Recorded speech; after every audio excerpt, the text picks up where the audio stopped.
Assalamualaikum warahmatullahi wabarakatuh. Kita harus bersyukur kepada Allah Subhanahu Wa Taala. Kita masih hidup, masih lagi berada dalam 10 hari yang sangat istimewa di awal Zulhijjah. Walaupun kita tidak berada di tanah suci untuk menunaikan fardu haji, tak kiralah kerana mungkin duit kita tidak mencukupi, kita tangguh lagi, ataupun kita tidak dapat memenuhi kota 900 orang saja dapat pergi tahun ini sebagai contoh.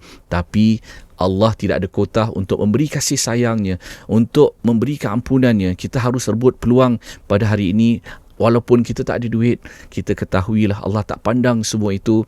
Kita tak payah nak tikam-tikam semalam ke hari ini ke, seperti mencari malam Lailatul Qadar pada 10 malam terakhir Ramadan. Ini kita tahu hari-hari, setiap hari di awal Zulhijjah, kita banyak-banyaklah bertakbir, kita bertasbih, bertahmid, kita bertahlil. Allah akan memberi keampunan kepada kita, Allah akan menyayangi kita, memberi pahala yang berganda-ganda. Kita berpuasalah kalau boleh, laksanakan sebaiknya.